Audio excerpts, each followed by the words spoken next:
వార్తలకు స్వాగతం. వార్తల్లోని వివరాలు. తిరుమల శ్రీవారిని ఈ రోజు ఉదయం వీఐపీ విరామ సమయంలో పలువురు ప్రముఖులు దర్శించుకున్నారు. స్వామివారిని దర్శించుకున్న వారిలో గోకర్ణ పర్తగాలి మఠం స్వామీజీ విద్యాధీష్, ఏపీ హోంమంత్రి వనిత, సినీ నటుడు జయం రవి వేరువేరుగా స్వామివారి సేవలో పాల్గొని మొక్కులు చెల్లించుకున్నారు. శ్రీవారి దర్శనార్థం తిరుమలకు విచ్చేసిన వీరికి ఆలయ అధికారులు స్వాగతం పలికి దర్శన ఏర్పాట్లు చేశారు. అనంతరం రంగనాథ మండపంలో వేద పండితులు వేద ఆశీర్వచనం చేసి స్వామివారి తీర్థ ప్రసాదాలను అందజేశారు.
Thank you, sir.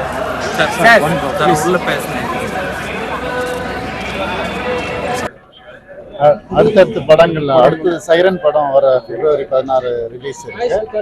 அதுக்கப்புறம் பிரதர்னு ஒரு படம், அது உடனே ரெடி ஆகிட்டு இருக்கு ரிலீஸுக்கு. அதுக்கப்புறம் வந்து ஜீனின்னு ஒரு படம், அப்புறம் காதலிக்க நேரம் இல்லைன்னு ஒரு படம். ஸோ ஜீனி புது டைரக்டர், கிருத்திகா உதயநிதி வந்து காதலிக்க நேரம் இல்லை பண்ணிட்டு இருக்காங்க. ஸோ இந்த மாதிரி படங்கள். அப்புறம் மணிஷருடைய படம் வந்து தக் லைஃப், அதோடைய ஷூட்டிங் எனக்கு மார்ச்லேருந்து ஆரம்பிக்கும். நடிகர் விஜய் கட்சி ஆரம்பிச்சு சக நடிகர் சகோதரர் கோயிலில் வச்சு என் படத்தை பற்றி கேட்டால் பரவாயில்ல. இல்லை இல்லை சார், நான் நடிக்கிற படத்தை வச்சு கேளுங்க, நான் பதில் சொல்றேன். அரசியலுக்கு வந்து வந்திருக்காரு. நான் நடிக்கிற படத்தை வச்சு பதில் ஏதாவது கேள்வி இருந்தால் கேளுங்க. ఈ వార్తలు ఇంతటితో సమాప్తం. నమస్కారం.